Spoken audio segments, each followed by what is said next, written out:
नमस्कार मंडळी, तारिणी या मालिकेचा धम्माल आणि कमाल असा मिशन गृहप्रवेश हा नवीन प्रोमो आता समोर आला आहे। तो प्रोमो एक नंबर आहे, त्यासाठी व्हिडिओ पूर्ण बघा। आता इकडे आपली कौशिका दयानंद काकांना वचन देत असते आणि म्हणत असते की मी केदारला घरात आणणार दया काका, तुम्ही अजिबात टेन्शन घेऊ नका। कारण दया काका तिच्याकडनं वचन घेत असतात आणि तिला म्हणत असतात की केदारला तू घरी आणशील असं मला वचन दे।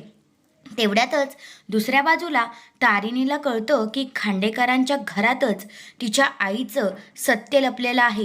तिची आई जी वारली ना, त्याचं सत्य खांडेकरांच्या घरातच आहे। आणि मग आता तारिणी एक विचार करते की आता मला खांडेकरांच्या घरात जावं लागणार। आणि दुसऱ्या बाजूला आता कौशिका केदारचं स्वागत करत असते आणि दयानंद काकांना म्हणत असते, काका मी तुम्हाला बोलली होती ना, मी तुम्हाला वचन दिलं होतं की मी केदारला इकडे घेऊन येईल। आणि ती खूपच खुश होऊन स्वागत करत असते। तेवढ्यातच आता केदार म्हणतो, मी एकटा येणार नाहीये, कारण माझ्यासोबत माझी बायकोसुद्धा येणार आहे। आणि तिथे तारिणी येते आणि तारिणी म्हणते, मी सौ तारिणी केदार खांडेकर। आणि हे बोलताच त्या सगळ्यांची हवा टाईट होते, जास्ती करून निशी। अरे ही तारिणी कशी काय इथे आली? तिला तर खूपच राग येत असतो आणि शॉकही बसलेला असतो।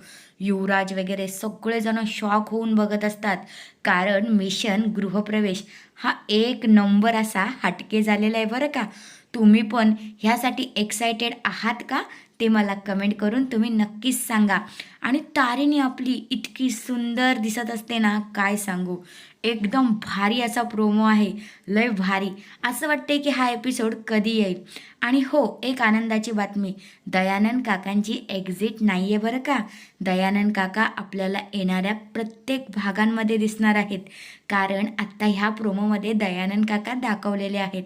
म्हणजेच काय तर आपल्या लाडक्या दयानंद काकांची ह्या मालिकेमधून एक्झिट नाही आहे। तर तुम्हाला हा प्रोमो कसा वाटला ते मला कमेंट करून नक्कीच सांगा। आणि अशाच मालिकेंच्या अपडेटसाठी माझ्या चॅनलला नक्की सबस्क्राईब करा। धन्यवाद।